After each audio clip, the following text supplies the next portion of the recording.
Nah, teman-teman semuanya, itu adalah kisah dari Mbak Umi ya, salah satu TKW yang saat ini masih bekerja di Taiwan dan nasibnya beruntung.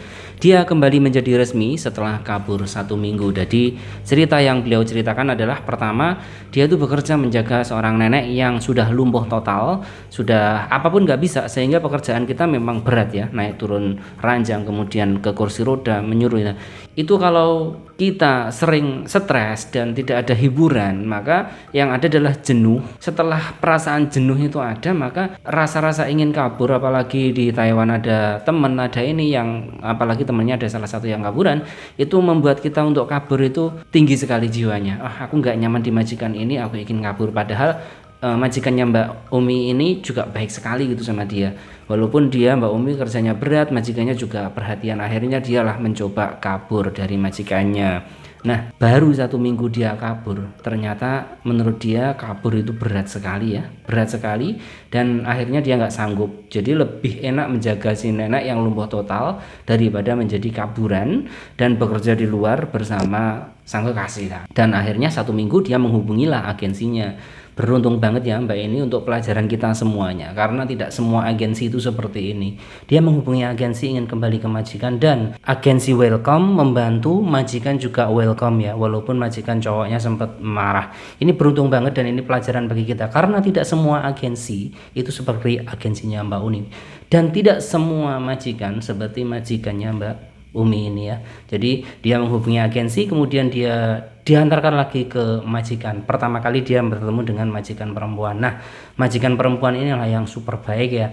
Dia tidak marah dan dia malah bertanya gini ya, kamu kabur kenapa? Apakah aku kurang baik padamu? Kata majikannya dalam bahasa Mandarinnya. Jadi ya, kita sebagai orang Jawa, orang Indonesia yang adatnya ketimurannya tinggi, digitukan, kata-kata digitukan oleh majikan, oleh atasan, itu langsung ya, rasa malu itu luar biasa yang di dalam diri kita. Tapi ya mau bagaimana lagi, semua ada konsekuensinya. Beruntung dia belum dilaporkan kabur dan masih mau di tempat majikan. Namun setelah ia kabur itu sebenarnya majikan laki-laki ya yang marah, ya pantas saja majikan laki-laki yang cari uang, kemudian yang nyari TKW-nya dari Indonesia, kemudian dia kabur kan otomatis marah. Itu semua jiwa laki-laki pasti gitu. Sempat juga koper, celana, semuanya dibuang oleh majikan laki-laki, dan saat dia kembali ke majikan perempuannya itu ternyata semuanya udah nggak ada. Tapi baiknya majikan perempuan juga nawarin dia untuk belanja ke supermarket untuk cari celana dan baju karena udah nggak punya apa-apa lagi. Nah, disinilah jiwa ketimuran kita kembali. Saat majikan menawari hal seperti itu, Mbak Umi juga malu sendiri ya gitu.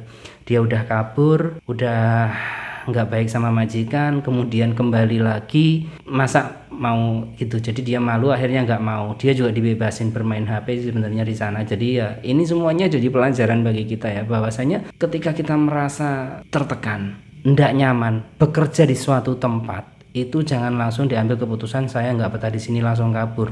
Nah, bisa jadi rasa tidak betah itu karena pertama kita nggak ada hiburan, kedua nggak ada teman curhat yang bisa meredam kejenuhan kita. Jadi itu penting banget ya.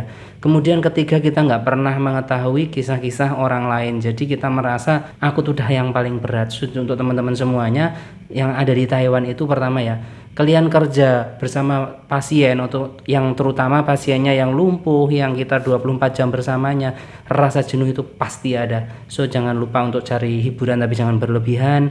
Cari teman yang bisa memberi semangat ya, bukan teman yang mengedonkan kita, yang mengajak kita kabur. Juga kalau punya pasangan, harus pasangannya bisa naik turunkan ya. Yang namanya bekerja di luar negeri itu tidak enak. Jangankan di luar negeri, bekerja dimanapun itu tidak enak rasanya ya kan.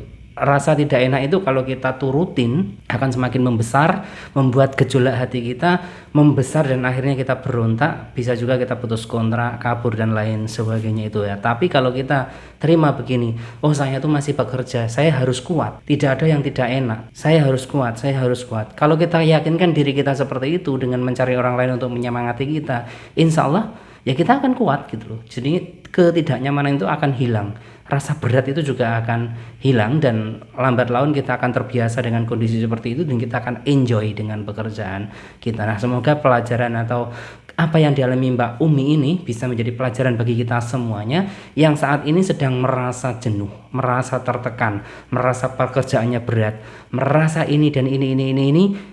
Ingatlah tujuan kita di sana adalah bekerja. Kedua, kita nikmati pekerjaan itu agar tidak menjadi beban bagi diri kita. Tetap semangat. Karena perjuangan kita, apa yang kita lakukan berat di hari ini akan indah pada waktunya. Itu pengalaman dari Mbak Umi, semoga jadi pelajaran bagi kita semuanya dan salam sukses.